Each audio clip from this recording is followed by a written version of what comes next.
The planet Caladan was ruled by the Atreides family, who were one of the many influential houses that governed the universe under the leadership of the Padishah Emperor Shaddam Corino IV. Duke Leto was the head of House Atreides, and his concubine Lady Jessica, a member of the Bene Gesserit, gave birth to their son Paul.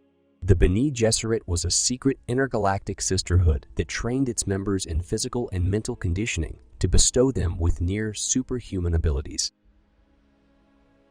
The teenager Paul had a dream about a desert planet, and Lady Jessica told him he must meet with the head of the Bene Gesserit, the Reverend Mother Mohiam, just before dawn. The Reverend Mother tested Paul by placing his hand in a mysterious box while holding a poison needle called the Gom Jabber to his neck. The box inflicted unbearable pain, and if Paul flinched, the Gom Jabber would kill him instantly. The Reverend Mother believed that Paul might be the Kwisatz Haderach, a messianic figure destined to bring great change to the universe. Paul passed the test, and the two sisters of the Bene Gesserit informed him that a tragic event would result in the end of House Atreides and the death of Duke Leto on the desert planet Arrakis, also known as DUNE. Their arch-enemies, House Harkonnen, had controlled Arrakis for the past 80 years and would likely be involved in the dreadful event. Baron Vladimir Harkonnen, the leader of House Harkonnen, was in a meeting on G80 Prime with his nephew Fade Routha and advisor Peter de Vries. During the discussion, the Baron expressed his intense hatred for House Atreides and revealed his plan to use the transfer of power on Arrakis to the Atreides to defeat his enemy, Duke Leto. The Baron noted Peter's calculated and slow approach, despite his violent tendencies, as a valuable asset to their cause. Peter was a Mentat, a political advisor whose brain functioned like a supercomputer due to intense training and conditioning.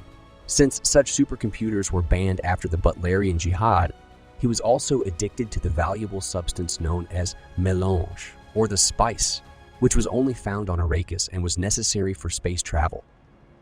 The Baron predicted that Duke Leto would make Arrakeen the capital city on Arrakis, which would ultimately lead to the Harkonnens trying to kill Leto's son, Paul. Additionally, they had a double agent in House Atreides who would betray Leto by lowering the shields, allowing the Harkonnen forces to kill all the Atreides armies. The Baron had also gained the support of the Emperor, who would send elite Sardaukar warriors to crush House Atreides and prevent them from becoming a threat to the Emperor. The Baron and Peter believed they had accounted for every possible scenario and were excited by the prospect of controlling the lucrative spice trade once their plan succeeded. To celebrate, the Baron indulged in a feast. The Reverend Mother and Lady Jessica conversed about Paul. Despite being a member of the Bene Gesserit, Jessica chose to have a son, Paul, rather than a daughter, as she loved Duke Leto, despite the fact that he would not marry her. She also believed that Paul had the potential to be the Kwisatz Haderach. Jessica thought that she could protect Paul, but the Reverend Mother was not convinced. The Reverend Mother asked Paul to join them and describe his prophetic dreams about a girl on Arrakis. When Paul inquired about his family's future, the Reverend Mother told him that her order had done what it could for Paul and Jessica, but the Duke's fate was doomed. She advised Jessica to enhance Paul's training in the voice, a technique that forced people to obey the speaker's commands. The Reverend Mother left, concealing her tears.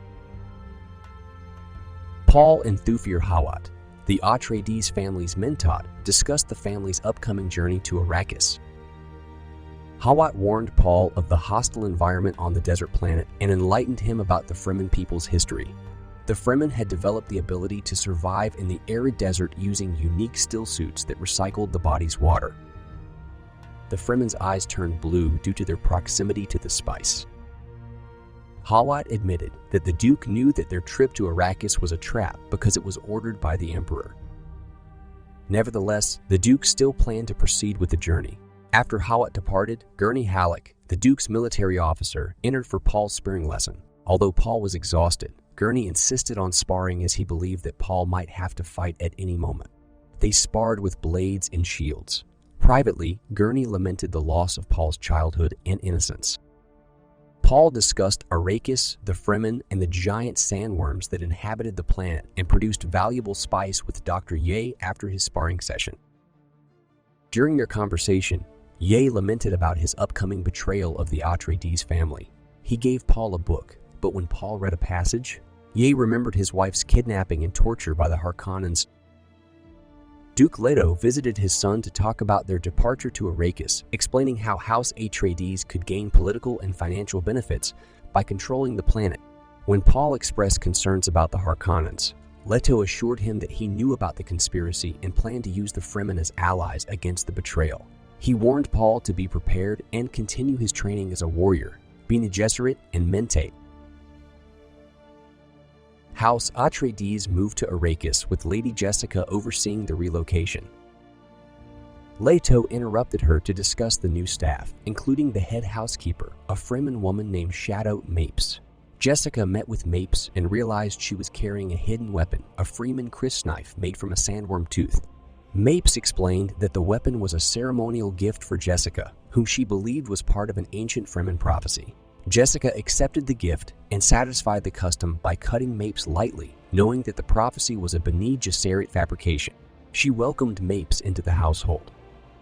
Dr. Yue pretended to be courteous when he met Lady Jessica to divert her attention from his forthcoming treachery.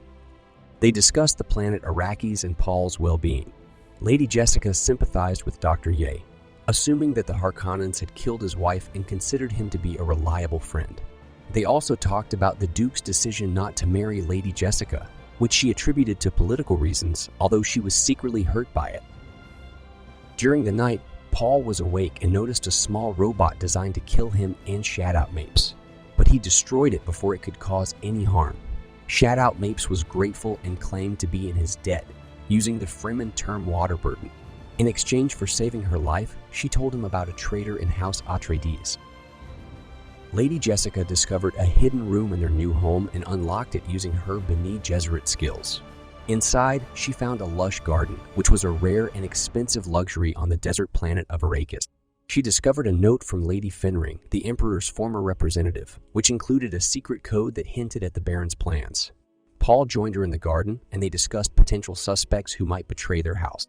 Neither of them wanted to suspect Thufir Hawat, who was increasing security in response to the failed assassination attempt. Lady Jessica sent Paul to talk to his father, while she observed someone using a flashing light to send a secret code in the distance. Duke Leto was very angry about the assassination attempt on his son, Paul's life. He struggled to adapt to life on Arrakis, but he spoke with Gurney Halleck, giving orders to increase security and convince the spice workers to stay on the planet. Leto focused on boosting the morale of his men, although he remained anxious about Paul's safety. During a conversation with Paul, the Duke defended Thufir Hawat, refusing his resignation. At a staff meeting, Leto discussed the urgent matter of the Harkonnens sabotaging the spice mining equipment, leaving House Atreides in a difficult position. Despite the spice's value, they might have needed to wait years and spend a fortune before turning a profit. The Duke planned to recruit the Fremen to strengthen his forces, calling their potential help desert power. Duncan Idaho arrived and introduced a Fremen leader named Stilgar, whom Leto offered his respect to. He ordered Idaho to remain with Stilgar, acting as an ambassador to the Fremen.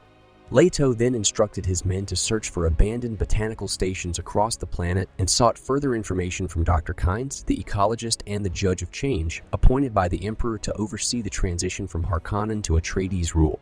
Paul observed that his father's behavior was becoming increasingly tense, akin to that of a caged animal. Leto and Hawat had a meeting to discuss the possibility of a traitor in House Atreides.